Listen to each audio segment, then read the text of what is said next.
Good afternoon everyone, good afternoon grade 8 students.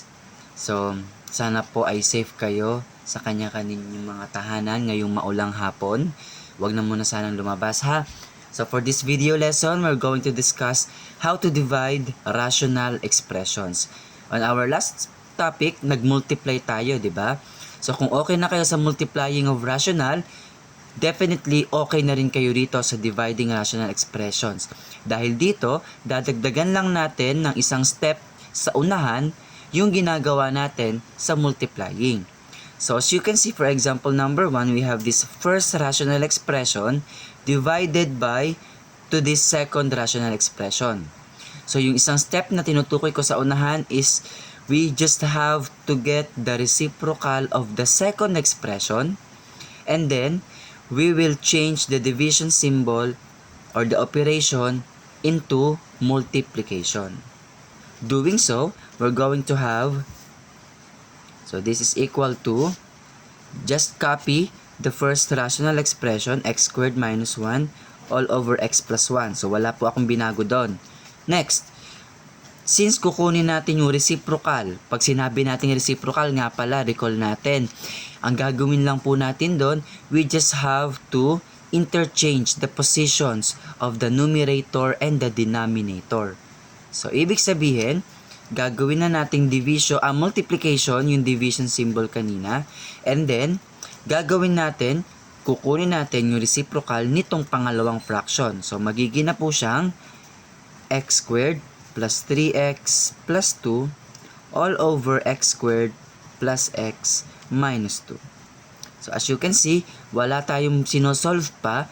Pinaltan lang natin yung division by multiplication, and yung second rational natin or second fraction natin, ni-reciprocal lang natin. Ayan, no, pinagpalit lang natin yung positions ng mga numerator and ng denominator. And then, naka-multiply na, so proceed na tayo sa multiplication. Yun yung topic natin last Friday. So, doing so, kukunin natin yung mga factors ng ating mga polynomial. So, for the first one, x squared minus 1 muna. So, alam natin na under ito ng case of difference of two squares. So, we're going to have here yung ginagawa natin, dalawang burger. And then, isang plus, isang minus. Kunin natin yung square root ng dalawa. Square root ng x squared ay x. Square root ng 1 is 1. So, yan na. All over x plus 1. Obviously, si x plus 1, wala na siyang factor, no? So, not factorable na yung binomial na yan. So, gagawin natin dyan, kukopyahin na lang natin. Times. Ito naman, itong trinomial na ito. So, we have to think of two numbers. Pag minultiply mo is 2, pero pag inad mo ay 3. So, obviously, those numbers are 2 and 1. So, pag sinulat natin siya as factored form, we're going to have here x plus 2 and x plus 1. Then all over, para naman sa last trinomial natin, naka-minus ang dulo niyan ha. So meaning, magkaiba na ng sign yung dalawa nating factors or operations. And then, yung number sa gitna, which is invisible 1, yun yung answer pag pinag-minus natin yung dalawang number na naisip natin. And those two numbers are 2 and 1. 2 times 1 equals 2. 2 minus 1 equals 1. So, pag sinulat natin na siya into a factored form, we're going to have here x plus 2 and x minus 1. Positive yung 2 kasi positive din po yung nasa gitna. Now, so ayan na. Na-factor na natin completely lahat ng pwede nating i-factor. So, our next step is to look for the factors that are the same on the numerator and the denominator. Kahit magkaiba sila ng rational expression na pinaglalagyan. So, para sa x plus 1, ayan, may nakita ako sa baba. So, I can apply cancellation. X minus 1, nasa kabilang fraction, denominator. So, pwede ko rin po siyang i-cancel. Next, x plus 2 sa taas, x plus 2 sa baba, another cancel. So, wala na natira. So, ang magiging final answer na natin dyan is just x plus 1. Dapat yan may over 1 kasi walang natira sa baba, di ba? Pero ang usapan natin kapag ang nasa ilalim ay 1 na lang, hindi na po siya sinusulat for the final answer. So, ito na yun. X plus 1. So, that's the final answer. Try natin tong number 2. So, we have here x squared plus 8x plus 15 all over 20x plus 10 divided by x plus 5 all over 10x plus 5. So, again, sabi ko kanina, kunin muna natin yung kanila pong mga, dito na siguro sa ilalim, no? Yung kanilang reciprocal. Yung reciprocal ng pangalawa. So, itong una, kokopyahin lang natin yan. X squared plus 8x plus 15 all over 20x plus 10. Since kukunin natin yung reciprocal, gawin na natin multiplication yung division. So, magiging na siyang 10x plus 5 all over x plus 5. Okay? Next, dito ang susunod. Sayang naman sa space. Susunod, factoring na. For the first trinomial, two numbers pag minultiply 15 with the sum of 8, those two numbers are 5 and 3. 5 times 3, 15. 5 plus 3 is 8. So, pag sinulat ko siya as a factored form, we have here x plus 5 and x plus 3. All over.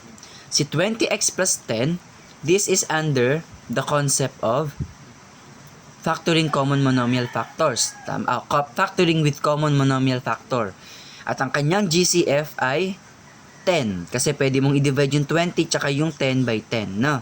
Wala nang x kasi isa lang naman sa kanila yung may x. So, lalagay ko yung GCF na 10 sa labas and then matitira sa loob ng parentheses or ng burger natin is yung answer pag dinivide na natin. 20 divided by 10, 2. Ikakabit ko na lang yung x, no? Then, 10 divided by 10 is equal to 1. So, plus 1. Okay? So, okay na tayo sa unang natin. Times. Ito naman, ganun din. Si 10x plus 5, under din niya ng may GCF. At ang GCF po niya ay 5. Correct. So, pag dinivide natin yung 5 sa mga natitira, we have 10 divided by 5 equals 2. Kabit natin yung x. Then, 5 divided by 5 is 1. So, plus 1. Okay na. Last na tayo. All over. X plus 5. Si x plus 5, hindi rin po yan pwede nang ma-factor. No? So, lagay na lang natin, kopyain na lang natin siya. Okay, ito na yung favorite part nating lahat, no? Yung hanapan ng partner at magka-cancel-cancel na.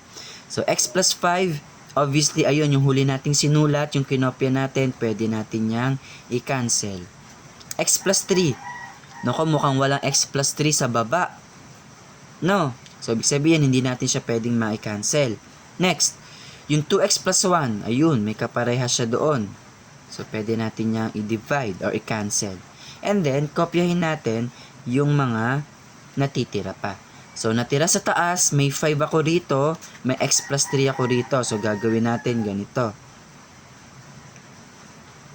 Yan, pagtatabihin lang. All over, sa baba, may natira tayong isa, 10. So, pwede natin yung isulat dyan. Pero, napansin nyo ba na yung 5 and 10, pwede pa siyang ma-reduce into lowest term? Ibig sabihin, may isa pang number na pwede nating ma-divide sa 5 at sa 10.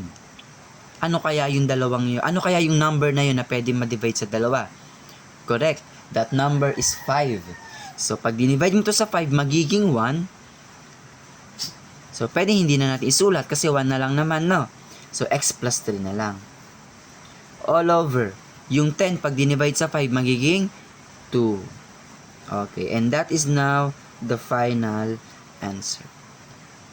Again, ang ginawa natin dito, kaya nawala tong dalawang numbers na ito.